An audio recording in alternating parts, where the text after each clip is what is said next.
Hello, my name is Cynthia and welcome to my Flosstube channel.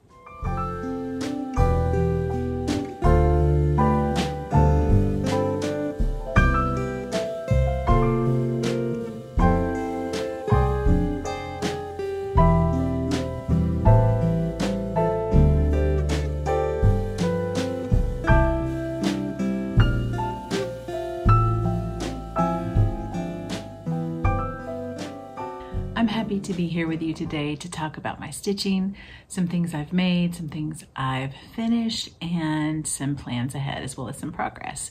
It's Tuesday, May 17th here in Fort Worth, Texas. It's going to be almost 100 degrees today, so I am inside where it's nice and cool.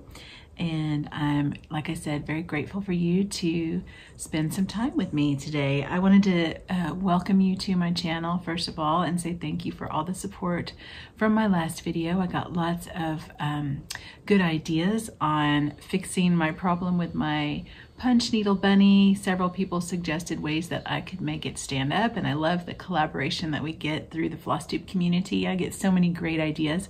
I'll be sharing some of those with you that were passed to me.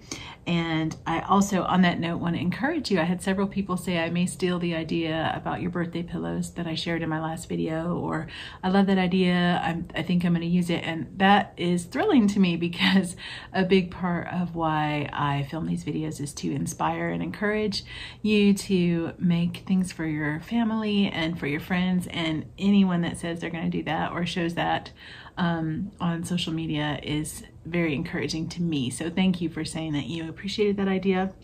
I have one thing that I added to that I'm going to share with you in just a little bit. And I also wanted to say about this pin. I got several comments from my share of these Chestnut Junction pillows. They're little star like pin keeps, I guess, or just decorations, but several people commented on this pin that was in my great-grandmother's jewelry box. I always admired it when I was a small child, and she would let me go into her bedroom and look through her jewelry box, which I now inherited. She died in 1985 when I was 10 years old, so she was born in Russia, not even here in America.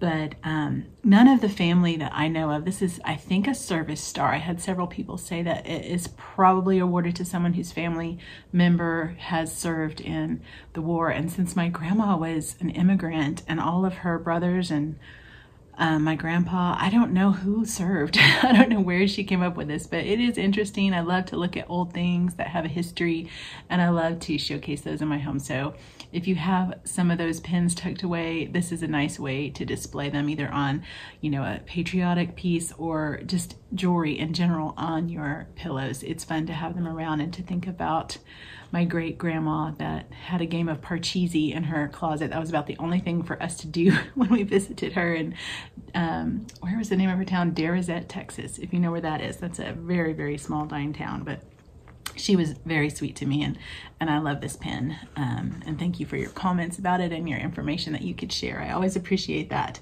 I also had a lot of comments about a decorating tour coming up, friends that are excited to see that, and my church pew.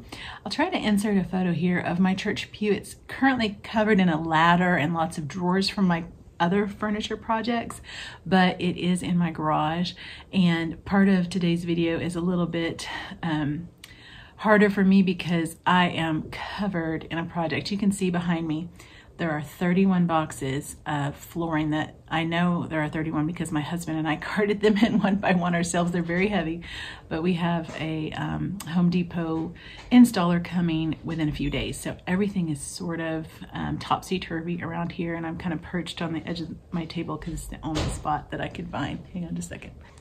Okay, my daughter had to head out. I have everything topsy-turvy, as I said, in the house with boxes, and I have to move all of the furniture out. We tried to get the price as low as we could on the install, so part of that meant pulling out our own furniture, and as soon as they let us know the date, all of this furniture will be moving into the garage.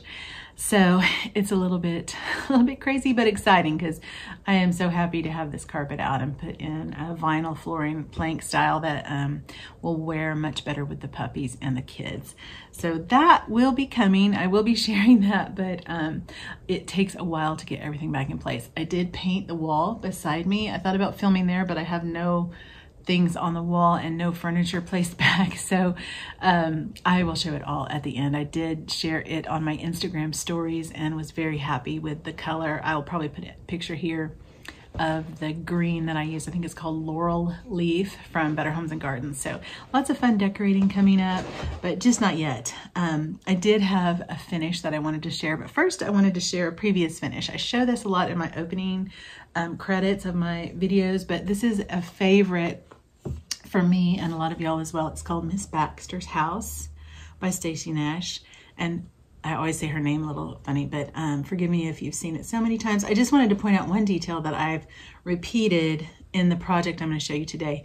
At the bottom, as much as I don't like over one stitching, I put what was on my mind while I was stitching this. Of course, the date is 2020, so a lot of y'all remember or can imagine we were in the middle of lockdown, we were in the middle of quarantine, and this scene just to me was so peaceful, so idyllic. It reminded me of my mother's mother, Trudy, not the sewer, not the stitcher, but she was a crocheter, and she loved being outside, being with her family, and she was a single mom living in an urban area, never drove a car, never had her own home, lots of poverty and heartache, 2 husbands, divorce, lots of heartache.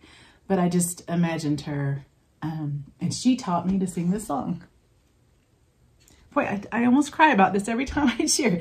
One day at a time, sweet Jesus, was how she got through the trials and the struggles that she dealt with in her life. Lots of chronic pain. She died of diabetes and congestive heart failure, but she was such a sunshiny, bright lady. She lit up whatever room she went into. And I just like to think of her in a peaceful setting like this instead of the struggles that she had. Goodness, I didn't intend to do that. Hang on just a sec.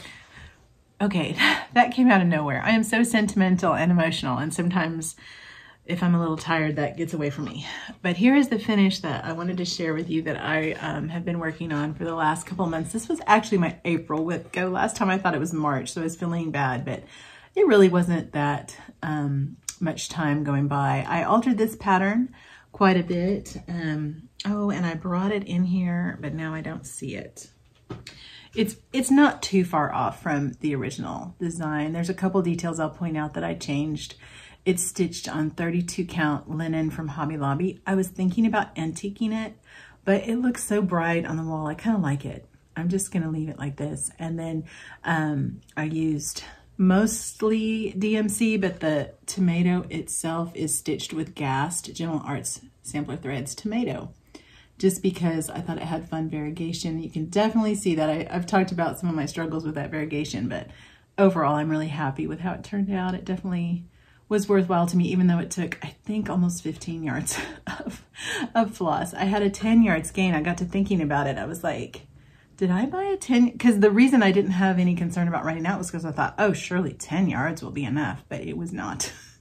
It took 15, and I was stitching 2 over 2. So if you're doing this on 40 count, you'll probably be fine, but, or 36 over 1. I just wanted it to be vibrant, and I think I was very successful in that.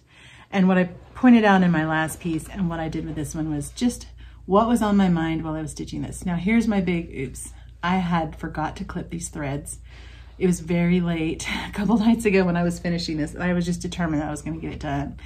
I had a phrase going through my mind about my mom over Mother's Day. It was on a card. I think my kids had gotten it for me, but I put it up and it made me think of my mom, and it says, because of my mother, I have so much. And it has my initials and the date 22. And I just thought, you know, that is the muchiest tomato you can ever imagine. And my mom was like that. She was, if you ever seen the Alice in Wonderland movie, she had a lot of muchness, or Red Lewis Carroll. She was very bold and filled a room just like her mom. And this just made me think of her. She was that dynamic and that impressive. Just not your average tomato. She was something special. And so this piece just brought her to mind. And I showed earlier that this piece is 9 by 10 and I wanted it to be 10 by 10. So what I did was take this extra piece here. I added this little water can from my Ultimate Sampler Motif Source Book. I have used this so often. I intend to use it even more. It's very, very helpful to me.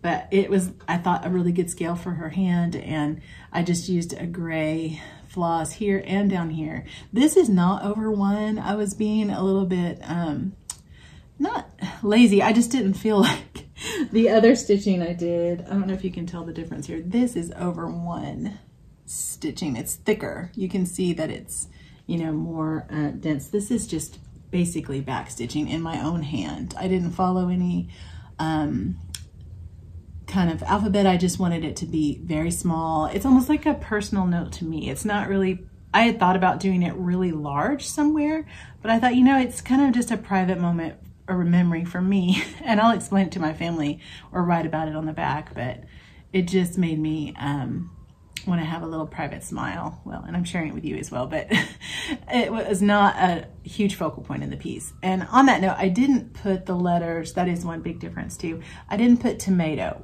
at the top. I felt like those leaves and the tomato blossoms were busy enough. And the tomato is really cute the way the lettering is. It's very folk art and fun, but I got a little creative in those leaves as I was stitching them. They were hard to follow. It was real wonky, you know, all of the leaves graphing was not regular at all. And so I kind of gave up after a while. I just approximated what the leaves looked like. So that's my interpretation of this pattern. As well, I didn't add all of the tomatoes that Lori Brecklin put on there. She had probably twice as many tomatoes. But as I was stitching those on, I thought, that's enough. I'm happy. I didn't follow her symbols either. I just put a dark one, a light one, a medium one, and just kind of alternated. But overall, I think it's so pretty. Oh, and then I had mentioned this. I did do an extra swirl here to sort of balance this out. And then when I had the stitching too, it filled the frame. And I was able to buy a stock frame versus anything custom. And you can see the price here. This was on my stories as well, but it had a dinosaur foot on it. I'll insert a picture of it here. It was, you know, nothing I would have been able to use without covering it, but because it was $3.99 and it was the dimensions 12 by 12, I thought I'm just gonna go ahead, and I had to put like a little bit of a, what's the word, bump out to make it level, because it has these feet that are 3-dimensional down here, like these dinosaur feet. And so I put a folded up piece of cardboard up here, and this isn't super secure. If I was a really good floss tuber, I would take this apart, redo it, clip my threads, and I will someday, but right now I had spent almost an hour getting it all in there, and when I saw those threads at the bottom that show through, I just thought, I just don't have it in me right now. This is how it's gonna be. So eventually I will do that, but I love it. It's such a pretty piece. This frame I did stain, and I think I took some pictures of that too. I'll try to put those to the side here, but it is in my Java stain by American General Finishes, or General Finishes. I always forget the name of it. I use it so much, but it helps all of my pieces to coordinate, and the color that was on there was okay, but it was kind of yellow, and I don't really have that color wood in my house, so I think this dark, it's like a 3378 paint, basically. If you just want to mix black and brown, you'll get this. And I'm currently staining a desk and a hutch, the secretary, so I had a brand new jar. I just used that. So thank you for letting me share Tomato Season by Not Forgotten Farm on 32 count linen from Hobby Lobby, with most of the call for DMC and that Gentle Arts thread added on, plus my own detail of the water can, the text. And I didn't just put this one swirl, I put one here because I got a little ink on that when I had some stamping ink on my hand. It's very faint, but I did have to cover it. And then a swirl here, same thing. I think I had a little mark from, there was just an ever so slight amount of ink on my hand and it was green. And I thought, that's okay. So you can always repair, especially with designs like this that are very free form. I love stitching botanicals and vegetation because you can kind of go where you want. You don't have to follow it. It's not like a Quaker, you know, grid. It's kind of free form. So I love it. I love the way it turned out. And it was my only stitching finish that I have to share this time. I did, however, make a craft. I mentioned last time a craft. I ended up making a little cupcake for my birthday display. I didn't have my little tier tray in here, but here's just a little idea of what it could look like. There's the pillow with Sophia's name on it, and then this little cupcake that I made out of felt. One of the things I want to encourage on my channel is just being resourceful and being frugal. Sometimes you look at a project that someone shows on Flosstube, and I don't mean to be critical, but sometimes you think, well, I can't afford that. You know, you go to look at a kit or what it would cost to buy the linen and all the threads, and it's like $80, $90, and you think, well, my kid needs braces and I've got to, you know, pay for my broken water heater, or, you know, there's lots of things that come up and you can feel discouraged, like, well, I can't make pretty things like that. And this little craft here, and I know it's not a beautiful sampler on the wall, but it's something that blesses your family and that is fun. It probably cost me 99 cents, maybe. This felt is not wool. It's not from Etsy or special. It's just a 33-cent piece of felt that you can get from Hobby Lobby. The tutorial on how to make this cute cupcake is on YouTube. She does a fantastic job. She shares all of the templates and pieces on her video, and you click on it. What I ended up doing, I like to do this because I'm probably going to make several of these. Sorry for the crinkles. I glue stick it to a file folder, just a manila file folder if you have cardstock, and then I cut it out so that this is a strong template, and you can use it to trace on the felt. I used my friction pen so that I could just hit it with a really cool iron, not too hot. This felt does melt. I was reminded of that. It's synthetic. It's not wool or anything natural, so it will melt, but I hit that ink line real fast with a cool or barely warm iron, and the lines went away. And then this video is great. I will link it below if you want to make a cupcake. I had done this kind of thing before. This is a donut I made when my little girl was little, and I was looking at all the beautiful Pottery Barn catalogs for babies and wanting to get all of the different beautiful wooden kitchens and toys. I thought, well, I can make these myself. I don't have to spend $20, $30 for a set. And sure enough, there was a tutorial. I don't know where this tutorial is. It may have been a blog post or something, but it's a similar idea. Just 2 round pieces with a squiggly one, and this one has beads on it. I had thought it would be pretty to put beads on this too, but I didn't have any handy. I may go back and do this. I'm gonna make a couple of these for friends. One I'm gonna send out in the mail soon, so that's a fun little gift. And this one is fun as well. You can make a whole stack of them. I had like 4 or 5. I know my dogs love to chew on these, so you have to be careful, but I've made several of these, and they used to like to play tea party with them. Or one of them, oh, Anna used to put this on her unicorn's horn. It was like a hat for her unicorn. So she did that kind of thing all the time. And they are just little pieces of felt. Like I said, it's not the wool. You could use wool. That would be beautiful. You can make lots of different patterns if you wanted to use like old clothes that were wool from Goodwill. The main thing is it can't be a fabric that will unravel. It needs to be like a felt finish.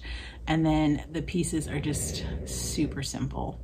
I actually forgot to make a bottom. The bottom is the same size as this little cherry, and you just gather it around. So I hope that you find that inspirational and feel some encouragement that you don't have to buy all the different kits and buy all the newest things to make pretty things. You can find just scraps and things, and I hope that I encourage you in that way. I have another project I'll show you for my plans.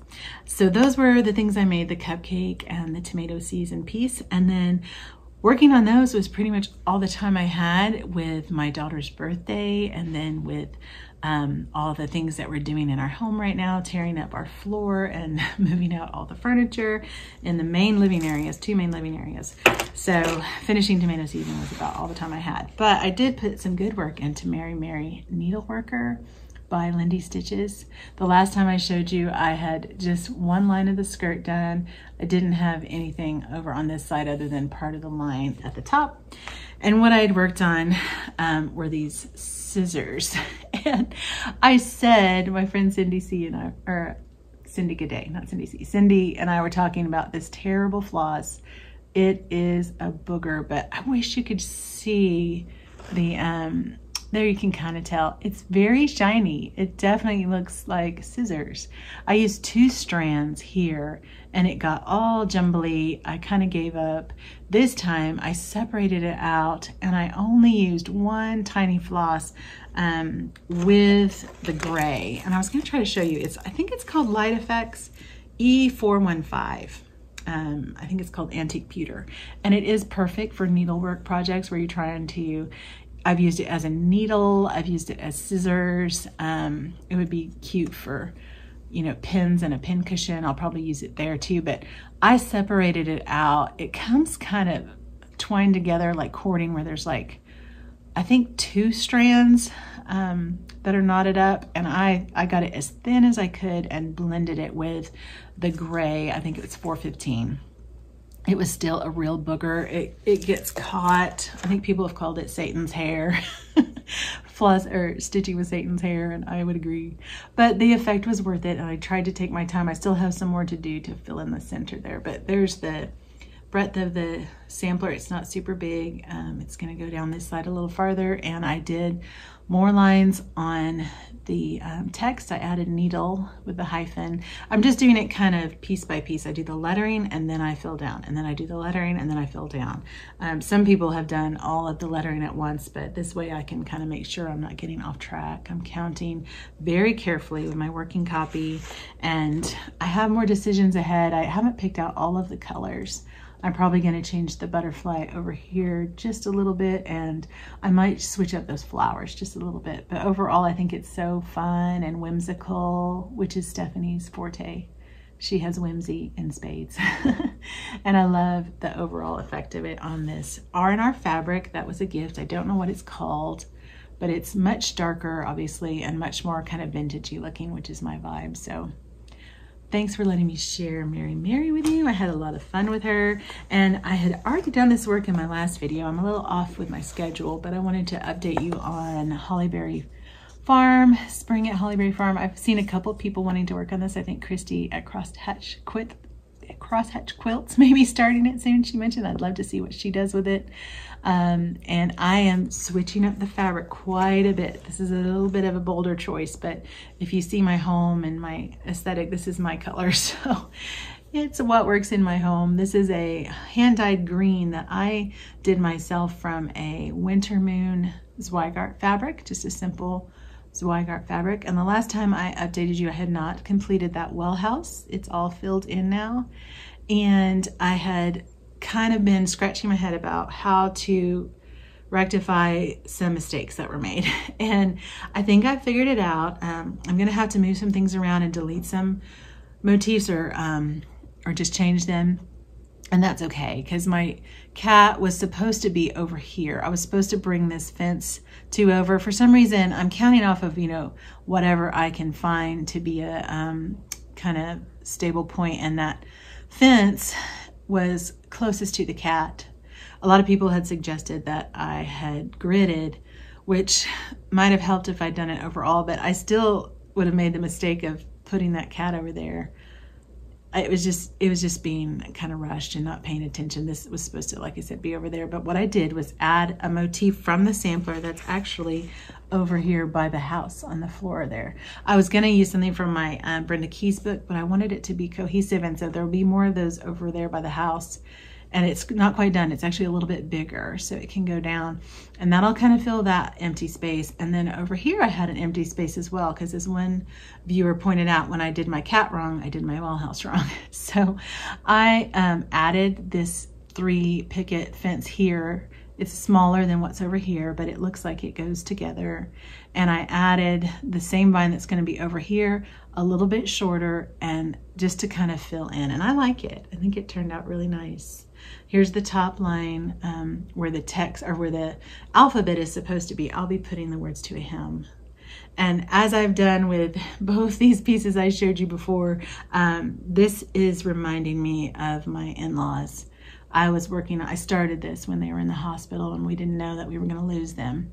At least not my father-in-law.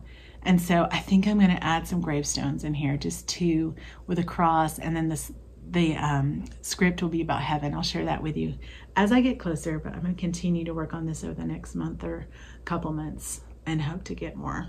I really love the design. I've changed all the colors. Like I said, some of the flosses are called for, like the roof is called for, but it's so funny when you see the picture, that roof of the well house looks so dark, and I used the called for walnut by Gentle Arts, and it was not near as dark. Here's the floss that was called for, and you can see the difference between how it looks stitched up here. It almost looks like a dark brown, and here it's very light.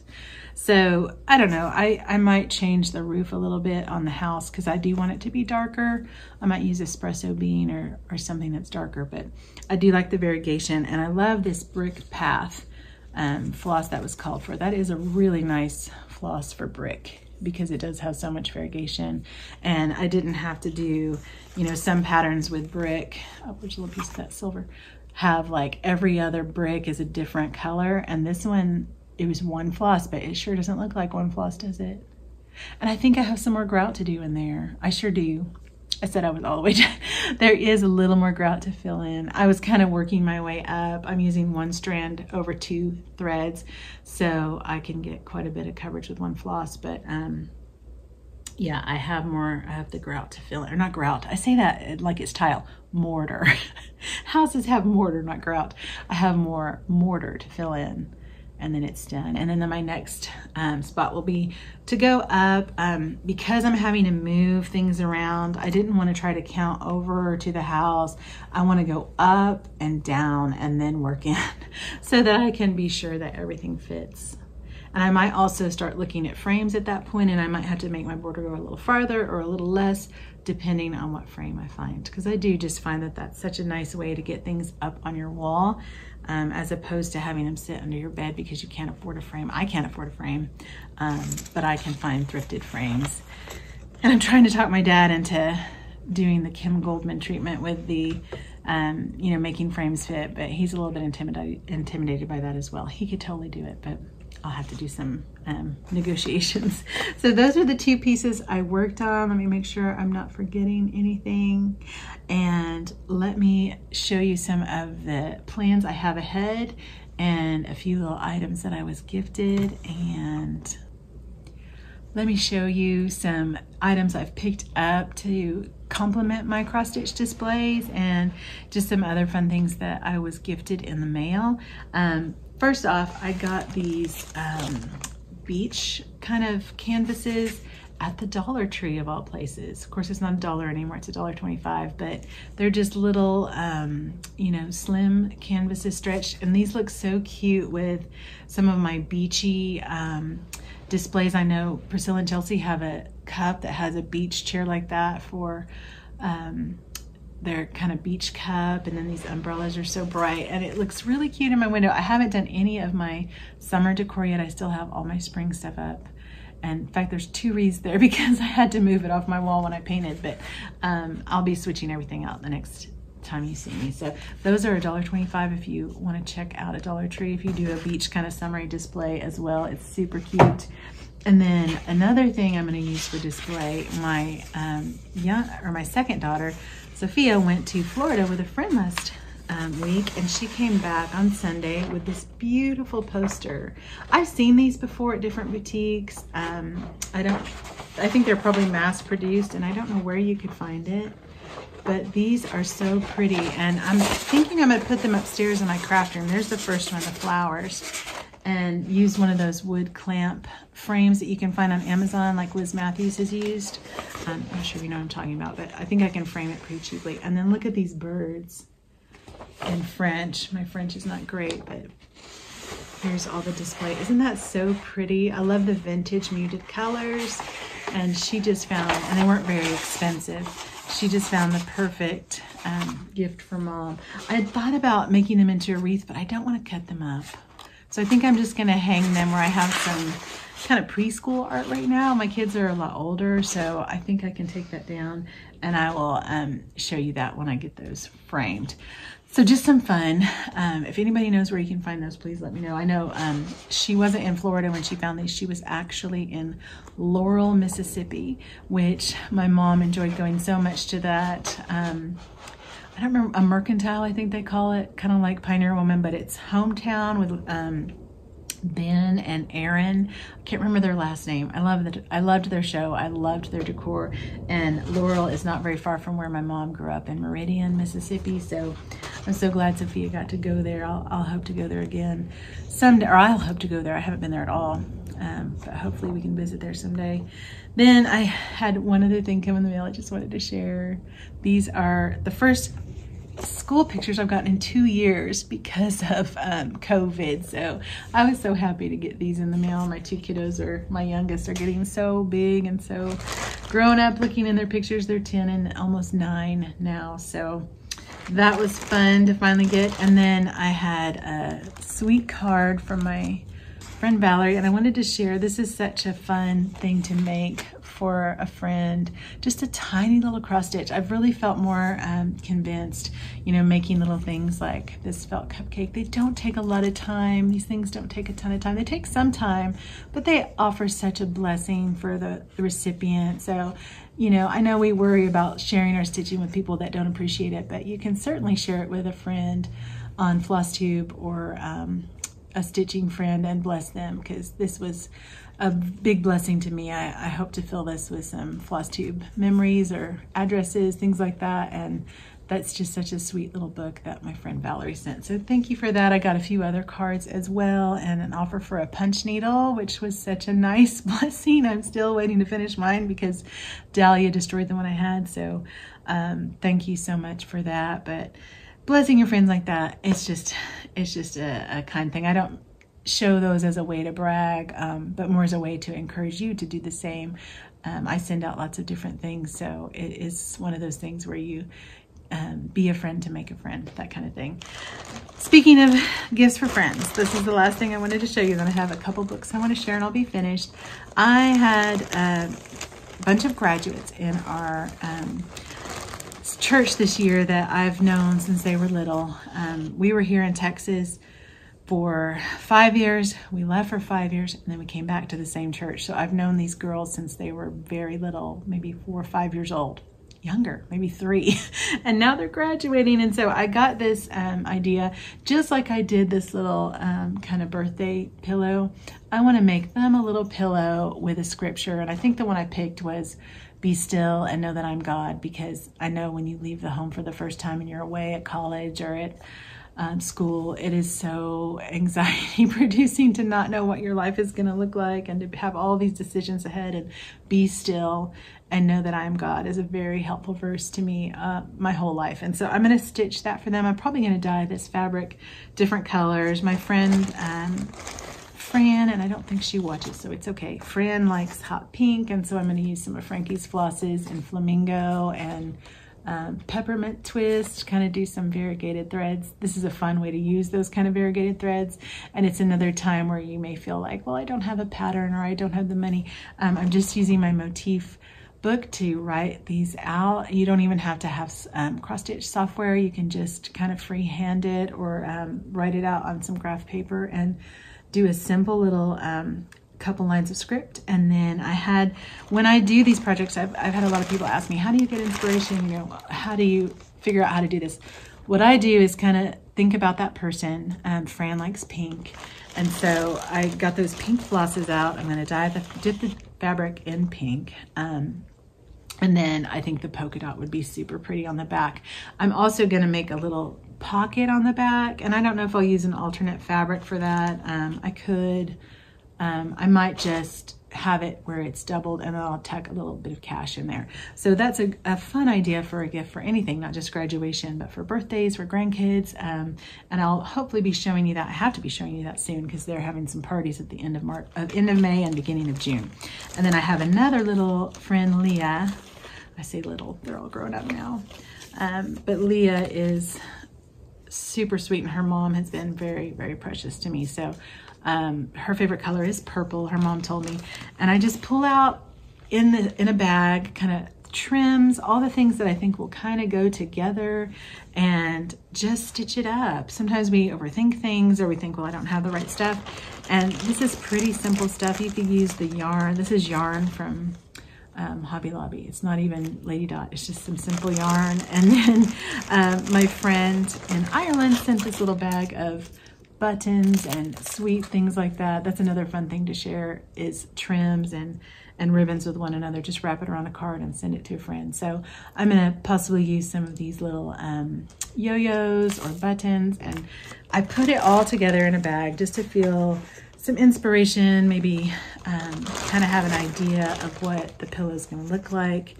And the more you do it, the easier it gets. I made some pillows in the past that were a little bit rough, but you know, the more you do it, the better you get. So I encourage you to try that. I think that's all I have as far as stitching. Thank you so much for listening to me share, and for feeling inspired and being so encouraging and kind to me. That means so much. And I end all of my videos, I mean, I'll come back to talk about books. I end all of my videos with the book of Psalms, chapter 90, verse 17, where it says, "May the favor of the Lord our God be upon us and establish the work of our hands." I will see you in a couple weeks. If you do want to stay for book talk, I had a couple books, not a ton of reading, but I had picked up this book of the month actually on Thrift Books. It wasn't my subscription, but it's missing its dust jacket. This book was really interesting. I think I gave it like 4.5 stars, not quite 5, but almost. It's Things You Save in a Fire by Catherine Center. I've read another book by her. She is really good with plot and with lots of things going on. It really keeps you interested until the end. This story, just for some trigger warnings, does center around a sexual abuse survivor, or a victim of sexual assault. So if that's a trigger for you, I wouldn't encourage this book, but it does have such a message of hope and such a message of healing. It was a little difficult to read at times, but really it's more of a story of a woman that has a lot of courage. She's a female firefighter. My first cousin Peggy was a female firefighter, and she's told me some stories about the hazing she got and the difficult time she had proving that she could do the job. And this lady was tough. I mean, it was kind of cool. There's a point where she has to go through an obstacle course, and it's set up for men that are about half a foot taller than her. She's only about 5'5", and she watches on YouTube how to do that thing where people jump off walls and use their body weight to propel them up. And I mean, she is just amazing. So it was kind of humbling to me to think, wow, I would not last a minute as a firefighter. But she had a very interesting story. It wasn't 100% clean. There was definitely some language with the guys in the fire station, but not so much. And that definitely wasn't the focus of things. And there was, I think, one open door scene, but it wasn't terrible. You can kind of glaze over it. It definitely wasn't the focus of the book. It was more of a story of healing and working through hard things. I really seem to be drawn to books like that lately, because I've had to go through some really hard things. And one thing that I was listening to another author talk on an interview, she was saying, you know, she was writing adult books because moving from young adult, where you talk about coming of age, she realized, you know, we all come of age over and over again. It feels like, you know, every 10 years or so, you know, you have something that's a real defining moment. Either you lose a parent, or there's an accident where, you know, something goes wrong and you have to recover, or your child goes through things. And it's not like, you know, I've grown up, I've arrived. It's like you have to grow up over and over again. And I feel like, you know, these kind of stories are an encouragement to me of, you know, everybody struggles, everybody goes through hard times, and the key is your attitude and your response. And the only way for me to endure and to thrive is to rely on the Holy Spirit to help me, and to rely on prayer and scripture. And those kind of stories are just my favorite. So that is one I would recommend, The Things You Save in a Fire. The next book I'm reading, I haven't done a ton of reading I can share right now. Little Beech Street Bakery. I was doing a challenge where you come up with words for the year, like little and big. And so I found this book. I think I got it used. It's pretty tore up. Probably on eBay or somewhere. But I've read this author before, Jenny Colgan, and I want to say I have. I'm not 100% sure. I think I remember enjoying it, and I like to read about bakeries and about cooking. So I'll let you know, or if you've read this book, no spoilers please, but tell me if you think she's a good author, Jenny Colgan. It's blurbed by Sophie Kinsella, and I've read her before. So and it's a Brit lit, and I love that. I'm kind of an Anglophile, so I like to read stories that are set in other places that I've never been and probably will never be.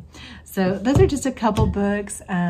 I have a couple others ahead. I'm going to get through some Charles Martin coming up. I do have some more of my, the name is escaping me right now. I have a series that I need to keep reading. So I have lots of reading ahead as the summer comes on us.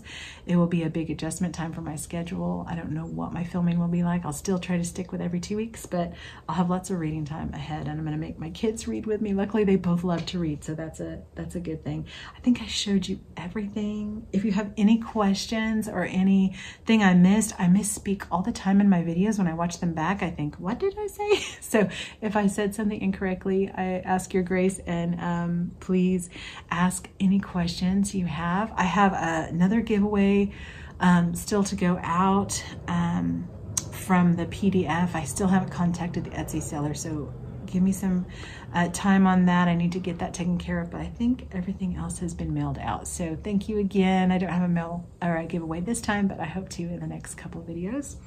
And that's all I have. I hope you're doing well, and I hope that you have a fun summer ahead. Take care.